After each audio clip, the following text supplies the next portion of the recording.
ஆகாசவாணி.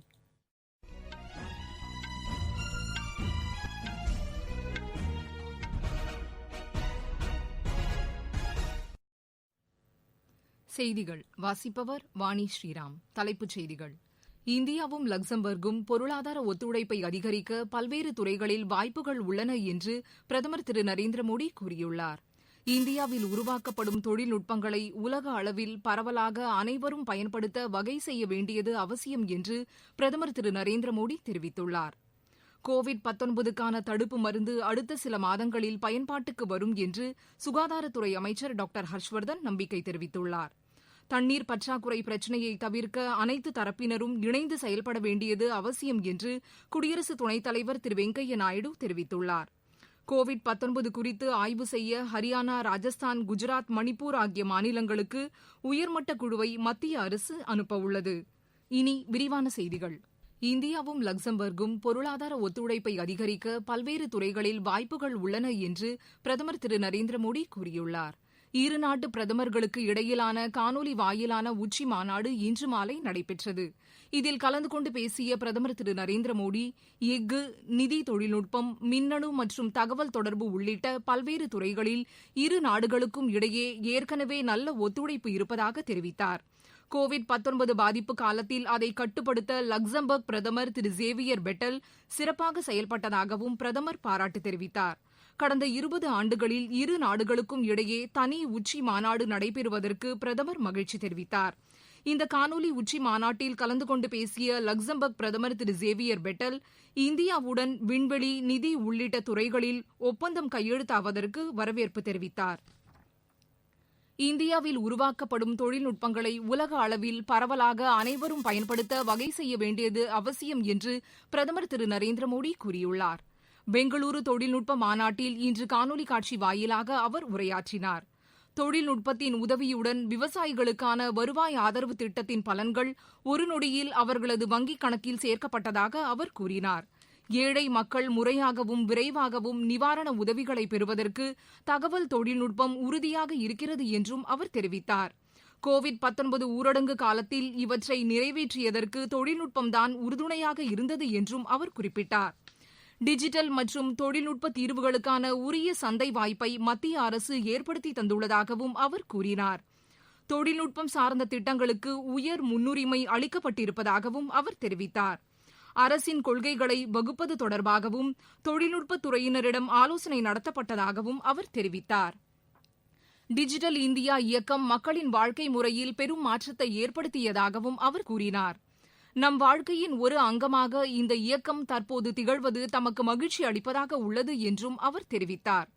தொழில்நுட்பத் துறையில் இளைஞர்களுக்கான வாய்ப்புக்கு எல்லை இல்லை என்றும் அவர் கூறினார். தகவல் தொழில்நுட்பத்துறை செயல்பாடுகள் நமக்கு பெருமை அளிப்பதாக உள்ளது என்றும் திரு நரேந்திர மோடி தெரிவித்தார்.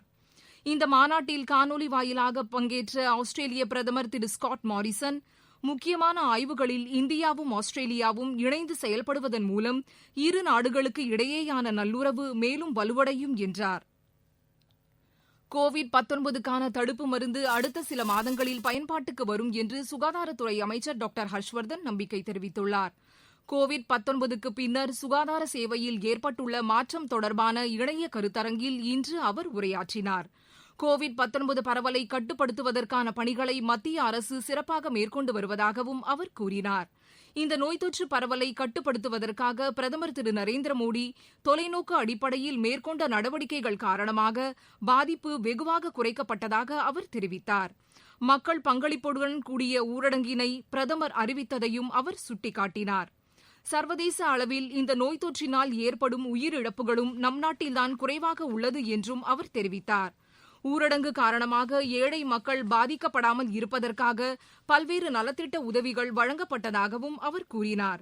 இந்த நோய் தொற்று பரவலை கட்டுப்படுத்துவதற்கான உபகரணங்கள் தற்போது உள்நாட்டிலேயே அதிக அளவில் உற்பத்தி செய்யப்படுவதோடு பல்வேறு நாடுகளுக்கு ஏற்றுமதி செய்யப்படுவதாகவும் அமைச்சர் தெரிவித்தார்.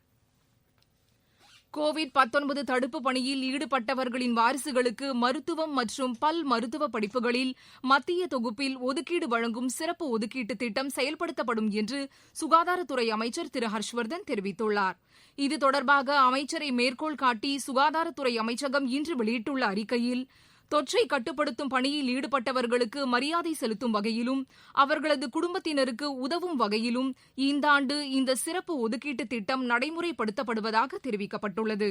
இதில் பயன்பெறுபவர்கள் தொடர்பான வரையறைகளை மாநில மற்றும் யூனியன் பிரதேச அரசுகள் முடிவு செய்து அவர்களுக்கு சான்று வழங்கப்படும் என்று கூறப்பட்டுள்ளது. நீங்கள் கேட்டுக்கொண்டிருப்பது ஆகாசவாணியின் செய்தி அறிக்கை. கோவிட்-19 எதிரான போரில் நமக்கான 3 கவசங்கள். முகக்கவசம் அணிவோம், தனிநபர் இடைவெளியை கடைபிடிப்போம், கை மற்றும் முக சுத்தம் பராமரிப்போம். தண்ணீர் பற்றாக்குறை பிரச்சினையை தவிர்க்க அனைத்து தரப்பினரும் இணைந்து செயல்பட வேண்டியது அவசியம் என்று குடியரசு துணைத் தலைவர் திரு வெங்கையா நாயுடு தெரிவித்துள்ளார். சென்னையில் ஆளுநர் மாளிகையில் நடைபெற்ற நீர் சிக்கனம் தொடர்பான நிகழ்ச்சியில் பேசிய அவர், உலகின் மொத்த மக்கள் தொகையில் 55% பேருக்கு பாதுகாப்பான துப்புரவு வசதிகள் இன்னும் கிடைக்கவில்லை என்றார். தண்ணீருக்காக தாய்மார்கள் அதிக நேரத்தை செலவிடுவதை சுட்டிக்காட்டிய அவர், தண்ணீர் வீணடிப்பதை தடுக்கவும் தண்ணீர் சிக்கனத்தை ஊக்குவிக்கவும் அனைவரும் ஒன்றிணைய வேண்டும் என்றார். வேளாண் சாகுபடி பணிகளுக்கு நுண்ணீர் பாசன முறைகளை ஊக்குவிக்க வேண்டும் என்று அவர் வலியுறுத்தினார். கோவிட்-19 குறித்து ஆய்வு செய்ய ஹரியானா, ராஜஸ்தான், குஜராத், மணிப்பூர் ஆகிய மாநிலங்களுக்கு உயர்மட்ட குழுவை மத்திய அரசு அனுப்ப உள்ளது. இந்த குழுவினர் நோய் தடுப்பு மற்றும் பரிசோதனை நடவடிக்கைகள் குறித்து ஆய்வு செய்ய உள்ளனர். தில்லி எய்ம்ஸ் மருத்துவமனையின் தலைவர் திரு ரந்தீப் குலேரியா ஹரியானாவிற்கான 3 பேர் கொண்ட குழுவின் தலைவராக இருப்பார் என்று அறிவிக்கப்பட்டுள்ளது. இந்த மாநிலங்களின் அதிக பாதிப்புள்ள மாவட்டங்களுக்கு இந்த குழுவினர் நேரில் செல்ல உள்ளதாக எமது செய்தியாளர் தெரிவிக்கிறார். தலைநகர் தில்லியில் முகக்கவசம் அணியாமல் பொது இடங்களுக்கு வருவோருக்கு 2000 ரூபாய் அபராதம் விதிக்கப்படும் என்று தில்லி முதலமைச்சர் திரு அரவிந்த் கெஜ்ரிவால் தெரிவித்துள்ளார். தில்லியில் கோவிட்-19 பாதிப்பு குறித்து முதலமைச்சர் திரு அரவிந்த் கெஜ்ரிவால் தலைமையில் இன்று அனைத்துக் கட்சிக் கூட்டம் நடைபெற்றது. இந்நோய் தொற்று பாதிப்பு, தடுப்பு பணிகள் உள்ளிட்ட பல்வேறு அம்சங்கள் குறித்து இக்கூட்டத்தில் விவாதிக்கப்பட்டது. இக்கூட்டத்தில் பேசிய திரு அரவிந்த் கெஜ்ரிவால், தில்லியில் கோவிட்-19 பாதிப்பு அதிகரிக்க தொடங்கியுள்ள நிலையில் ஒரு சிலர் முகக்கவசம் அணியாமல் பொது இடங்களுக்கு வருவதாக கூறினார்.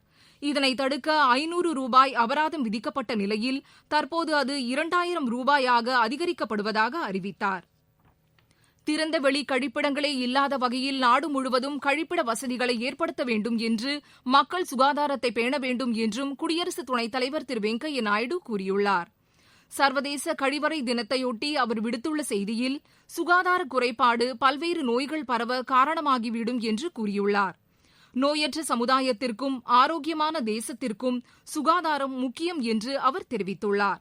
இந்த தினத்தில் இந்தியாவை திறந்தவெளி கழிப்பிடம் இல்லாத நாடாக மாற்ற மக்கள் உறுதியேற்க வேண்டும் என்று குடியரசு துணைத் தலைவர் வலியுறுத்தியுள்ளார். இதையொட்டி பிரதமர் திரு நரேந்திர மோடி விடுத்துள்ள டுவிட்டர் பதிவில், அனைவருக்கும் கழிவறை வசதி என்ற இலக்குடன் அரசு செயல்படுவதாக தெரிவித்துள்ளார்.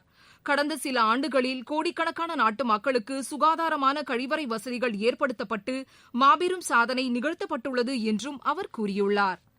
இதன் மூலம் ஏராளமான நோய்கள் தடுக்கப்பட்டுள்ளதாகவும், குறிப்பாக பெண்கள் அதிக அளவில் பயனடைந்து இருப்பதாகவும் பிரதமர் திரு நரேந்திர மோடி தெரிவித்துள்ளார். சர்வதேச கழிவறை தினத்தை முன்னிட்டு சஃபாய் மித்ரா சுரக்ஷா என்ற போட்டியை புதுதில்லியில் மத்திய நகர்ப்புற வளர்ச்சித்துறை அமைச்சர் திரு ஹர்தீப் சிங் பூரி இன்று தொடங்கி வைத்தார். இந்நிகழ்ச்சியில் பேசிய அவர், தூய்மையையும் சுகாதார வசதிகளையும் அதிகரிப்பதற்கு தூய்மை இந்தியா இயக்கம் முக்கிய பங்காற்றி இருப்பதாக கூறினார். இந்த இயக்கம் வெற்றி பெற்றதற்கு மக்களே காரணம் என்று கூறிய அவர், நேரடியாக மக்கள் களப்பணியாற்றியதாகவும் தெரிவித்தார். குடியரசுத் தலைவர் திரு ராம்நாத் கோவிந்த் கடந்த 3 ஆண்டுகளில் ஆற்றிய உரைகளின் தொகுப்பு அடங்கிய 2 நூல்கள் புதுதில்லியில் இன்று வெளியிடப்பட்டன. இதனை வெளியிட்டு பேசிய பாதுகாப்புத்துறை அமைச்சர் திரு ராஜ்நாத் சிங், குடியரசுத் தலைவரின் உள்ளத்திலிருந்து வெளியான கருத்துக்கள் நூலாக வெளிவந்துள்ளன என்று தெரிவித்தார். இந்த நூல்களின் மின்னணு பதிப்பை வெளியிட்டு பேசிய தகவல் ஒலிபரப்புத்துறை அமைச்சர் திரு பிரகாஷ் ஜவ்டேகர், குடியரசுத் தலைவர் திரு ராம்நாத் கோவிந்த் உரைகள் அனைத்துமே தேசத்திற்கு தன்னம்பிக்கை அளிக்கக்கூடியவை என்று குறிப்பிட்டார். மீண்டும் தலைப்புச் செய்திகள். இந்தியாவும் லக்சம்பர்கும் பொருளாதார ஒத்துழைப்பை அதிகரிக்க பல்வேறு துறைகளில் வாய்ப்புகள் உள்ளன என்று பிரதமர் திரு நரேந்திர மோடி கூறியுள்ளார். இந்தியாவில் உருவாக்கப்படும் தொழில்நுட்பங்களை உலக அளவில் பரவலாக அனைவரும் பயன்படுத்த வகை செய்ய வேண்டியது அவசியம் என்று பிரதமர் திரு நரேந்திர மோடி தெரிவித்துள்ளார். கோவிட்-19க்கான தடுப்பு மருந்து அடுத்த சில மாதங்களில் பயன்பாட்டுக்கு வரும் என்று சுகாதாரத்துறை அமைச்சர் டாக்டர் ஹர்ஷ்வர்தன் நம்பிக்கை தெரிவித்துள்ளார். தண்ணீர் பற்றாக்குறை பிரச்சினையை தவிர்க்க அனைத்து தரப்பினரும் இணைந்து செயல்பட வேண்டியது அவசியம் என்று குடியரசு துணைத் தலைவர் திரு வெங்கையா நாயுடு தெரிவித்துள்ளார். கோவிட்-19 குறித்து ஆய்வு செய்ய ஹரியானா, ராஜஸ்தான், குஜராத், மணிப்பூர் ஆகிய மாநிலங்களுக்கு உயர்மட்ட குழுவை மத்திய அரசு அனுப்பவுள்ளது. எமது செய்திகளை உடனுக்குடன் அறிந்து கொள்ள AIR News_சென்னை என்ற டுவிட்டர் பக்கத்திலும், செய்தி தொகுப்புகளை all India radio news Chennai என்ற யூடியூப் சேனலிலும் அறிந்து கொள்ளலாம். இத்துடன் இந்த செய்தி அறிக்கை நிறைவு பெற்றது.